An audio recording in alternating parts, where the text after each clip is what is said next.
2 hours ago, Kyle arrived at the bar. Hey, what's everyone drinking? 30 minutes ago, Kyle got his friends another round of drinks. Cheers! 5 minutes ago, Kyle decided to drive home drunk. A minute ago, a law enforcement officer pulled up behind Kyle. Sir, have you been drinking tonight? A chain of events that began 2 hours ago is about to change Kyle's whole world. Drive sober or get pulled over. Paid for by NHTSA. Happy holidays. Want to give your host a gift? Consider subscribing, rating, and reviewing the show this holiday season. It really helps the show grow. From all of us at Believe, have a Merry Christmas, everyone, and a Happy Holiday.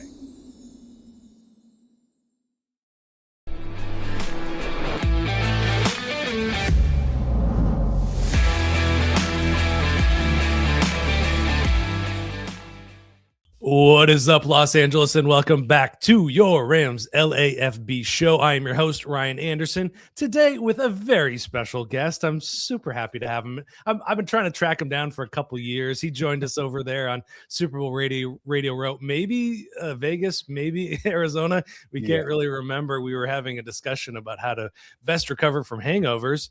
But my man, like water. Water, that's a help for sure. My man, Cameron Lynch, former Ram himself. How we doing today? Welcome to the show. Thanks for having me, Ryan. It's great to be at LAFB. Man, I'm looking forward to Super Bowl this year as well. I know we met previously at Super Bowl, like I said, maybe Vegas, maybe Arizona. I'm not sure, but excited to run it back. And yeah, all is well. Got a game today. Rams are playing the Seahawks, so looking forward to that one. Man, and yeah, we're in Los Angeles at the end of the day. I'm in Los Angeles, so it's 70 out. Can't complain too much. Yeah, it's going to be a little different story up there in Seattle in just over 3 hours, for just under 2.5 hours from now. It's going to be rainy. It's going to be a wet day for sure. But I'm thinking run the ball. As soon as you said that, I'm like, Rams, run the ball. Blake Corum, Kyrie Williams, run the ball. 100%. I think they actually have the edge there. You know, the Seattle's run offense is not churning along as much as their offense is. You mentioned the Super Bowl. I mean, a lot of people are talking top pick for the Super Bowl, Los Angeles Rams right now. It wasn't the case heading into the season. Just what's from your perspective, what have you seen from this team that has made them special and front runners for the Super Bowl? Yeah, I mean, I think setting aside Aaron Donald, this could be the best Rams team that we've seen in a while. I'm not going to lie.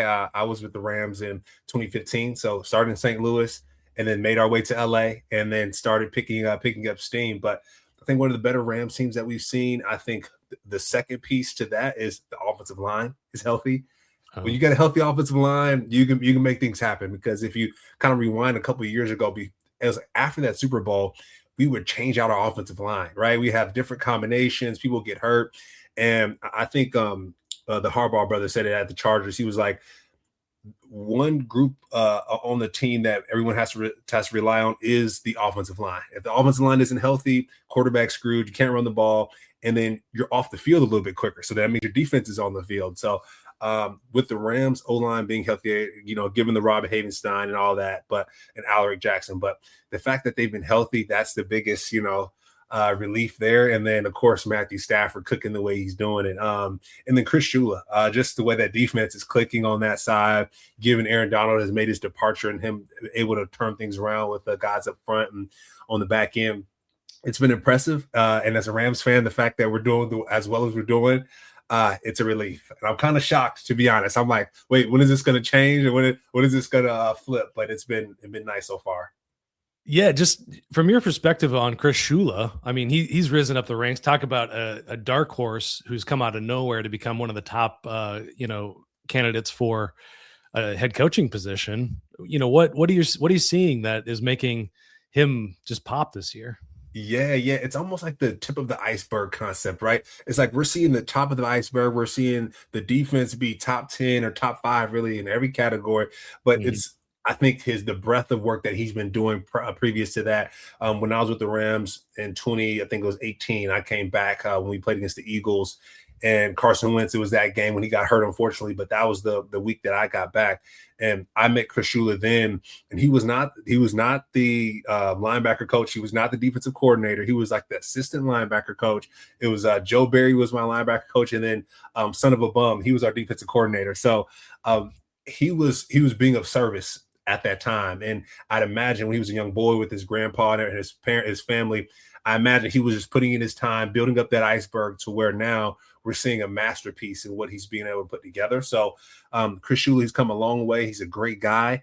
And I just hope he stays a little bit longer at the Rams, right? You think about the Chiefs and just the run that they've had, that they've had, not anymore, not future. But I just think about Spags being on that coaching staff, right?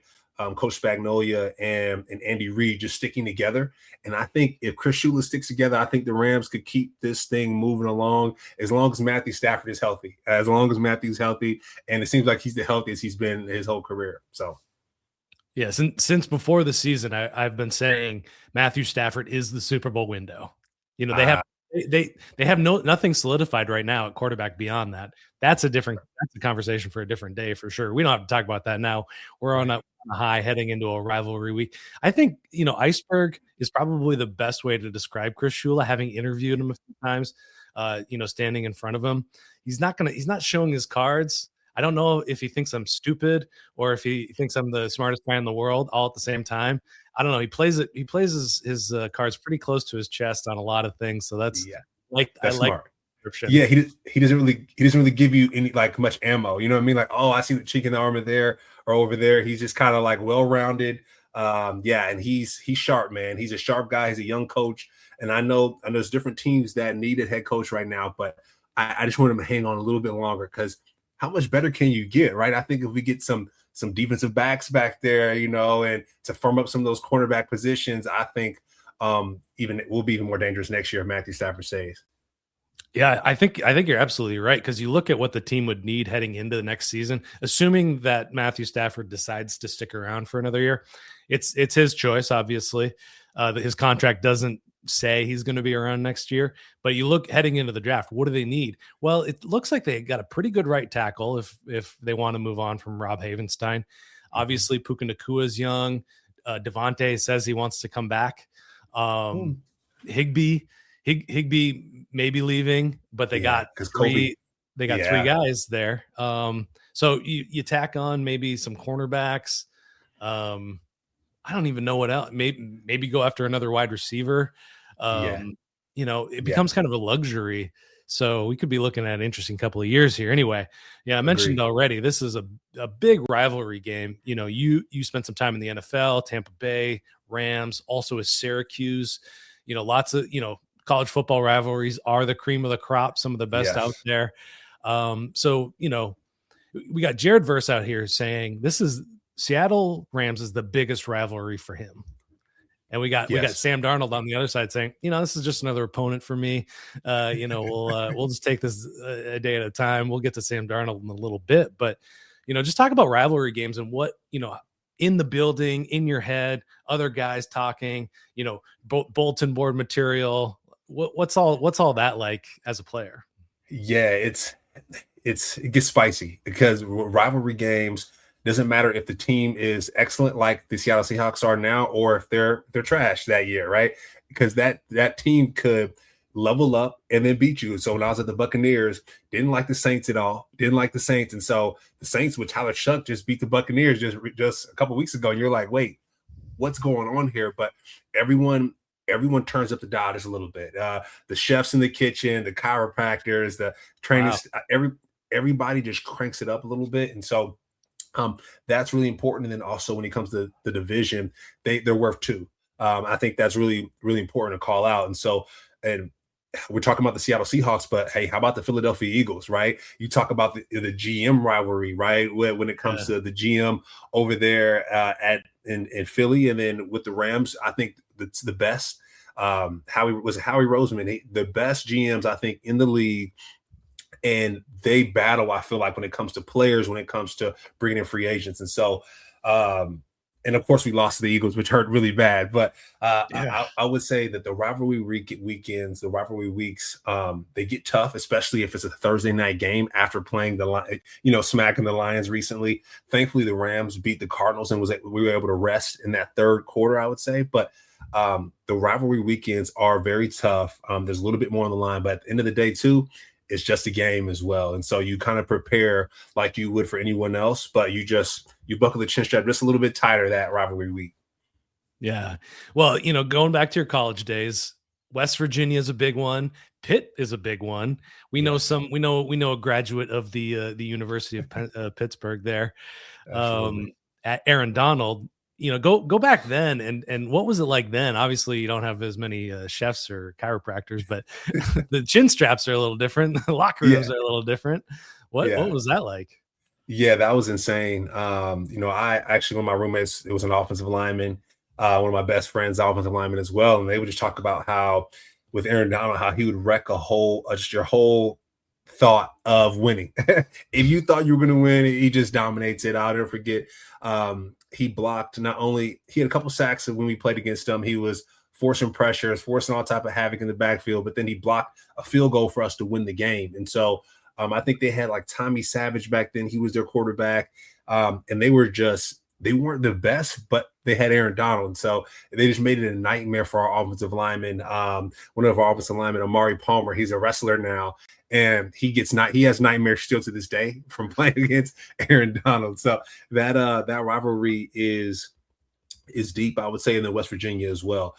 West Virginia guys, even when I played in the NFL, I'll see a West Virginia guy and I'll talk smack because we beat them in the Pinstripe Bowl when Geno Smith played there. They had Tavon Austin and Stedman Bailey, and we were able to go toe-to-toe with those guys. So when it comes to rivalries, I know when I'm in the locker room, I know who to talk smack to and who not to, because whenever I see a Florida State alumni like a Jameis coming by, I shut my mouth because they played hangman against us on the sideline when they were beating us like 40-3. So there's just certain people you talk smack to, certain people you don't. But when it comes to a rivalry weekend, the smack talk is all the way up. You see a guy, you see him, and you're like, who's the guy that you're gonna like lay into? Who you mentioned Jameis? Who's the guy that you're gonna say some stuff to? Yeah. So goes to the Buccaneers. Keith Tandy. He's actually a DB coach there now at the Buccaneers, but he played at West Virginia when I was there. And so anytime I see Keith in West Virginia college football playing, I'm talking smack to Keith. And Syracuse, we might be 3-6. Like we might not have won any games that year, but when it comes to West Virginia or one of those teams that we beat, just know I'm coming with the smoke. But Florida State with Jameis and those guys, I head the other direction. I don't want any problems. Well, you talked a bit about the mental edge that maybe Aaron Donald beat Syracuse before they even hit the field. I think the Rams have a big mental edge heading into this one. I mean, we watched Sam Darnold, heading into that last game. Sam Darnold was, there's some MVP talk around him. The EPA per play, the success rate, the DVOA of that offense was humming, and he played a good game, except for 4 interceptions, and you kind of watched him crumble. I watched it on TV. You've been in games with quarterbacks where quarterbacks have inevitably given up the game. What's it like, standing across from a quarterback, have you seen something click in them? Have you seen them fold? What is that like? What does it feel like as a defender? Yeah. I mean, you love to see it as a defender because, you of course won the game. It's almost like playing with like a younger sibling, and like you just sit on them and you just lay on them and they just kind of like, all right, I'm tapping out. When it comes to Sam Darnold, even if you look at that Colts game, they were hitting Sam. I mean, they hit Sam one time and he fumbled the ball and he laid on the ground for a little bit. And I was like, oh, he's out of it a little bit. And so I think when it comes to, it's like a heavyweight fight almost. And Sam Darnold, he's a heavyweight fighter, but I think when you get a couple licks on him, maybe on the chin or, maybe on the temple, he will lay down. And you think about that Rams game, we had 4 interceptions. I don't know if it was the black jerseys and he couldn't see us or what, but the defensive backs had a field day. And I'd imagine this week they're talking about ball security, right? It's raining outside. Let's have a run game going. Let's get some bootleg action. Let's get some play action going.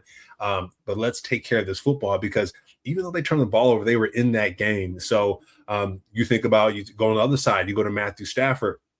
Matthew has to take care of the football as well. He's been doing great all this year. And then there was one game, I think it was maybe 2 weeks ago, when he threw the Panthers game. Yeah. I mean, when you have a great running game, Chuba Hubbard and I can't think of the other player's name, but Chuba Hubbard, he was running the ball extremely well, and those defensive backs turn the ball over. And so when you get that recipe, it's going to be a long day. Rico Dowdle, that's his name. Rico Dowdle was the other back, but Chuba Hubbard, he was the premier back that day. And when you get that recipe of a good run game and you create some turnovers, it's going to be a long day for any quarterback. So I think that's going to be the recipe for both teams, really, is run the ball extremely well, which Blake Corum has been doing at a great clip these past 2 to 3 weeks, and then force turnovers. I think that'll be the key to victory.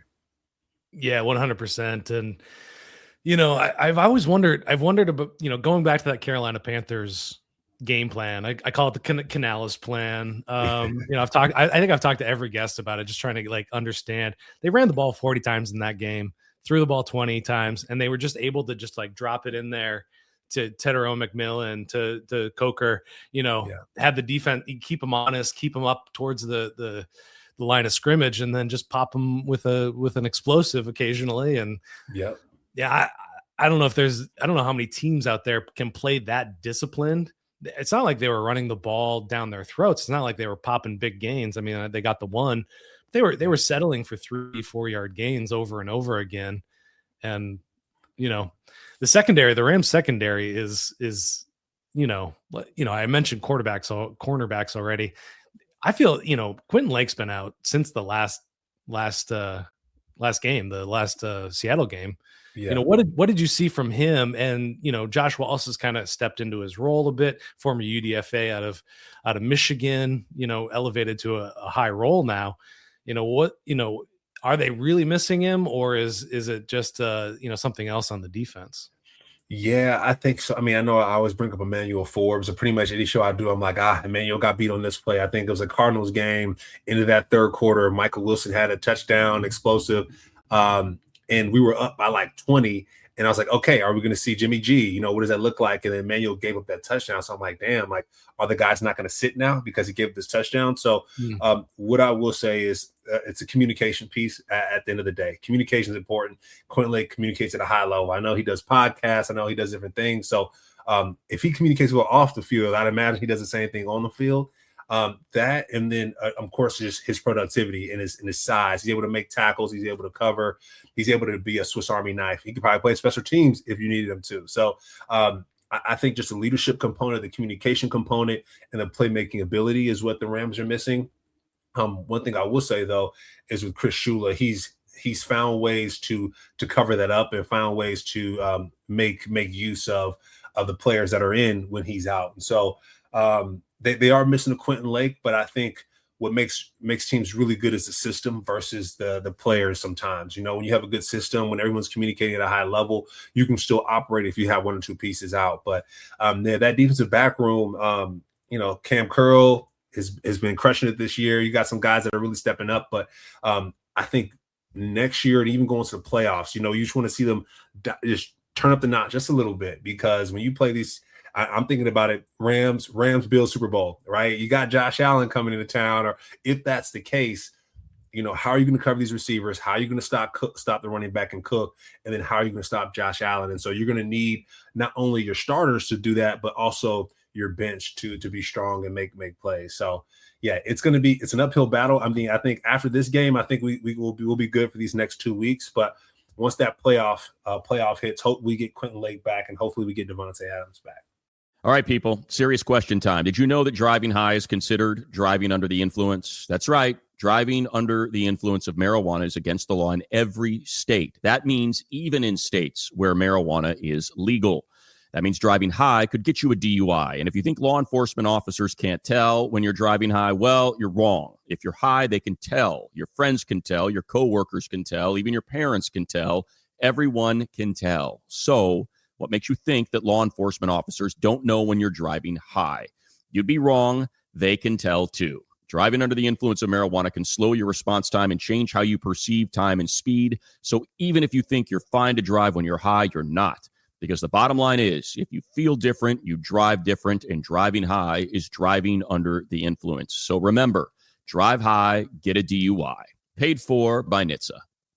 AI agents are everywhere, automating tasks and making decisions at machine speed. But agents make mistakes. Just one rogue agent can do big damage before you even notice. Rubrik Agent Cloud is the only platform that helps you monitor agents, set guardrails, and rewind mistakes, so you can unleash agents, not risk. Accelerate your AI transformation at Rubrik.com. That's RUBRIK.com. This episode is brought to you by Progressive Insurance. You chose to hit play on this podcast today. Smart choice. Progressive loves to help people make smart choices. That's why they offer a tool called Auto Quote Explorer that allows you to compare your Progressive car insurance quote with rates from other companies. So you save time on the research and can enjoy savings when you choose the best rate for you. Give it a try after this episode at Progressive.com. Progressive Casualty Insurance Company and Affiliates. Not available in all states or situations. Prices vary based on how you buy.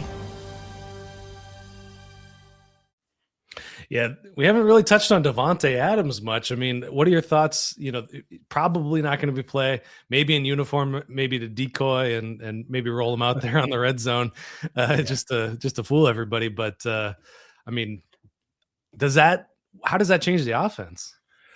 Yeah, I think the red zone specifically, that's where Davantae is just automatic almost. I think it was the last game. I think Matthew missed him a couple of times. He threw a ball a little high when he tried to get to Davantae. But my answer right now is Colby Parkinson.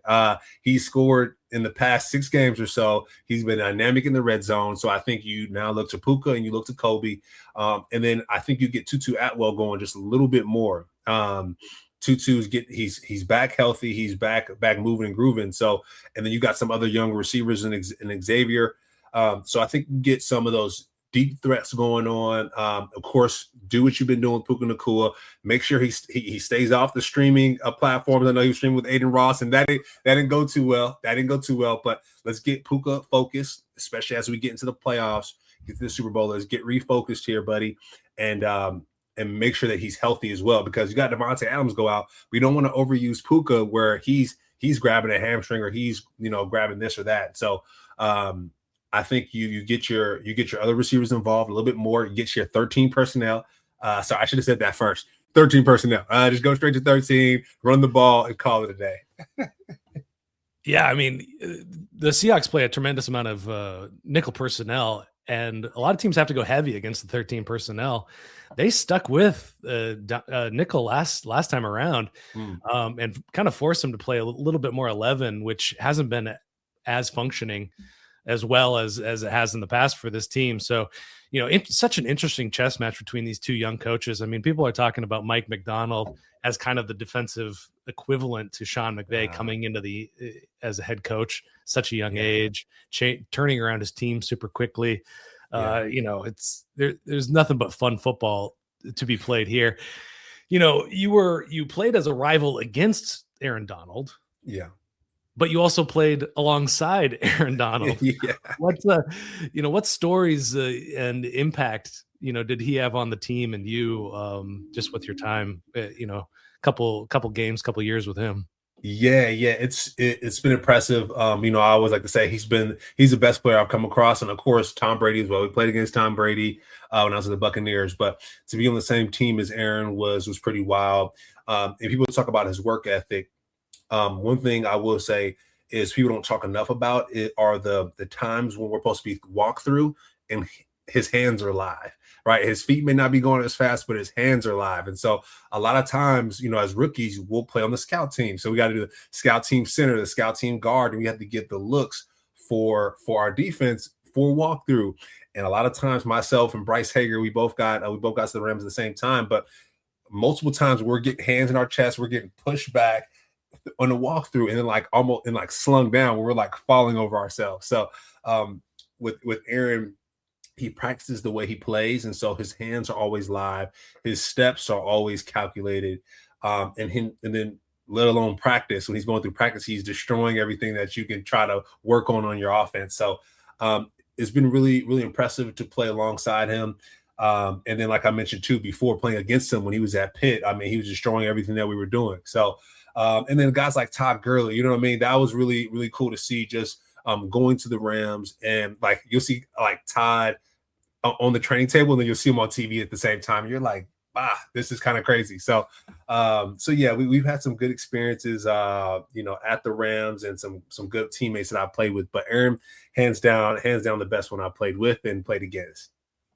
Yeah, I mean, you got to imagine his preparation in the offseason actually led to him having a shorter career, because how do you stay that invested over that many years? I can never remember who said it, but he said, yeah, you don't pay me to play the games, you pay me to prepare to play the games. You pay me for the off season and all the practices and stuff like that. Paraphrase quote there, but that's a lot. It's a lot.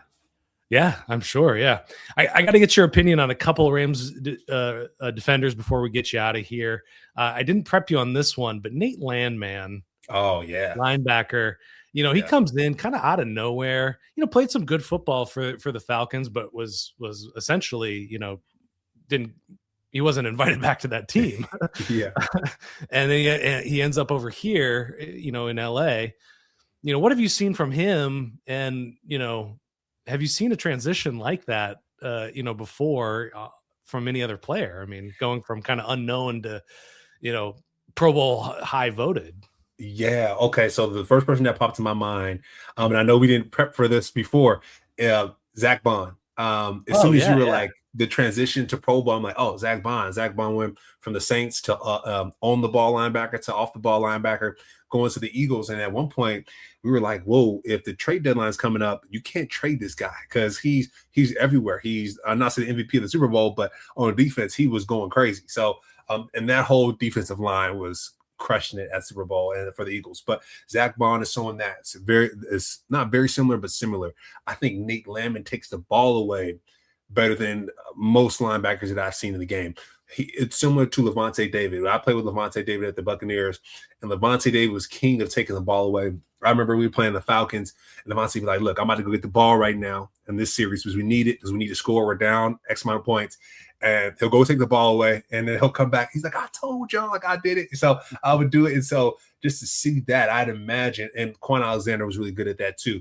I'd imagine Nate Landman is really preparing throughout the week, manifesting throughout the week that he's going to get the ball out. And so when you see it happen, it's not like, oh, it just happening. It's the iceberg concept where Quan Alexander told me, he's like, you got to dream about it. You got to manifest it. If you got to have a football in your, in your hotel room the night before, but just say it out loud that you're going to get the ball. And so the iceberg concept for Nate Landman is throughout the week, he's probably like, oh, I'm going to knock this ball out of whoever's, Zach Charbonnet's hand. He's going to run to the right. And I'm going to run to the left. And I'm going to act like I'm, going to over pursue him. Then I'm going to come back and punch the ball. Whatever that is, he's probably continuously telling himself throughout the week. And then come Thursday tonight, he makes it happen. He gets it done. But he's been really impressive to come to a team and become the captain. Like it's a group of grown adults, and you're the leader of that that group of grown adults. Is daggone impressive. You mentioned Quentin Lake earlier. I talked about the leadership component. Well, you got a guy like Nate Landman in there who's going to really help fill that void. And so with Nate Landman, he's been a gem to this team, to the Rams community. And if we get to the Super Bowl, you got to say, hey, Chris Shula, good job of calling this defense. And then Nate Landman for being the center point of it and forcing turnovers, getting your guys going and getting us to this point. So Matthew Stafford and Nate Landman, you got to give those guys, caps off because they've been crushing it. Yeah, it's been a huge focus for the Rams, just getting guys that can take the ball away, getting Cam Kinchins, who was a ball hawk out of Miami, and Jalen McCullough. I think they've talked about that as well. Jared Verse, obviously the pressures are tremendous. He is maybe pound for pound the strongest, fastest guy out there on the football field.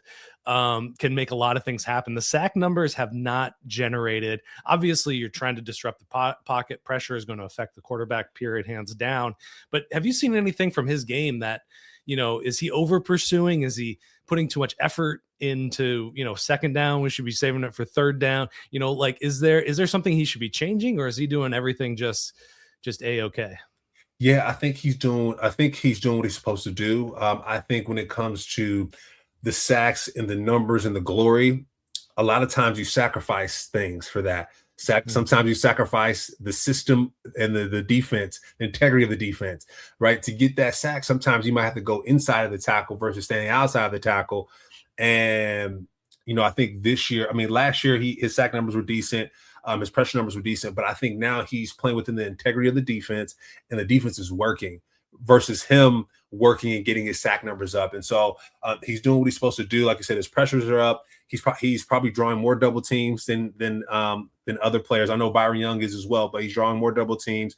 The backs are probably sliding his way. The tight ends are probably sliding his way. And so he's similar to Aaron Donald, right? There's certain things that you don't really see. And he's forcing, it's more of a psychological thing. He's forcing defensive coordinators to psychologically plan for him before the game happens.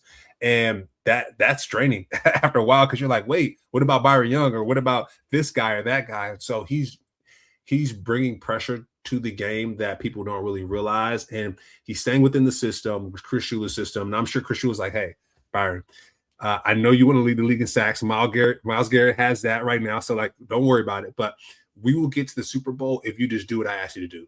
I'd imagine Chris Shula saying, just do what I asked you to do. We'll get to the Super Bowl. You'll get you a ring, but you won't lead the league in sacks. You won't be the best of the best of the best. But you'll have a chip, and you'll be happy, and you'll ride off into the sunset. So it's a give and take type of thing.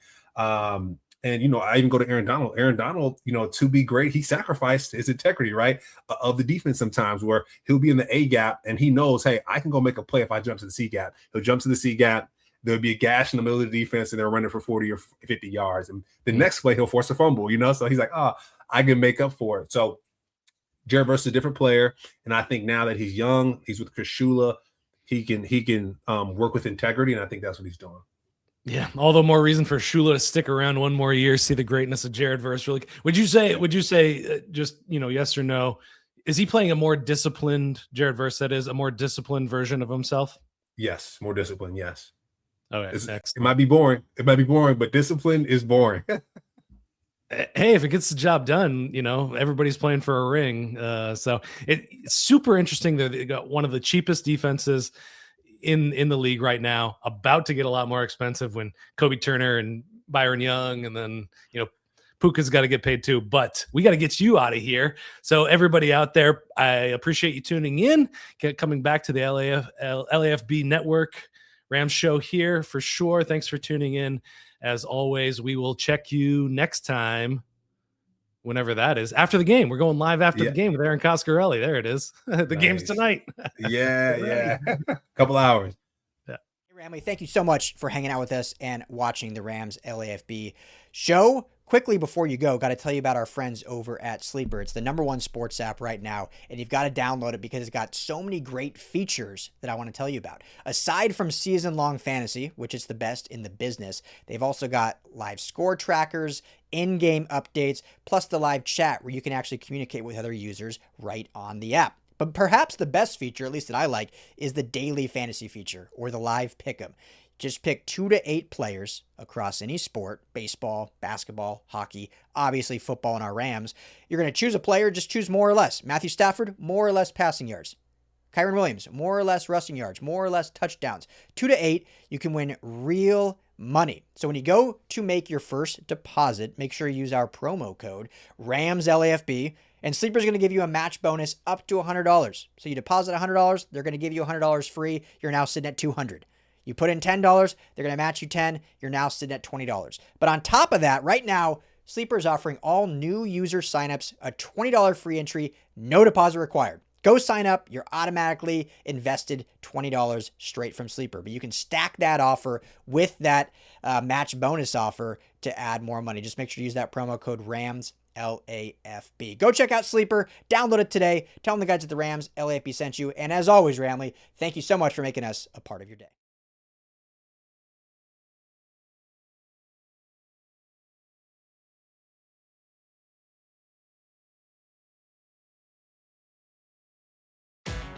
If you're an HVAC technician and a call comes in, Grainger knows that you need a partner that helps you find the right product, fast and hassle-free. And you know that when the first problem of the day is a clanking blower motor, there's no need to break a sweat. With Grainger's easy-to-use website and product details, you're confident you'll soon have everything humming right along. Call 1-800-GRAINGER, click Grainger.com, or just stop by. Grainger, for the ones who get it done. Happy holidays. Want to give your host a gift? Consider subscribing, rating, and reviewing the show this holiday season. It really helps the show grow. From all of us at Believe, have a Merry Christmas, everyone, and a happy holiday. If you like the show, please take a moment to rate, review, and subscribe. It really does help the show to grow. Thank you for listening.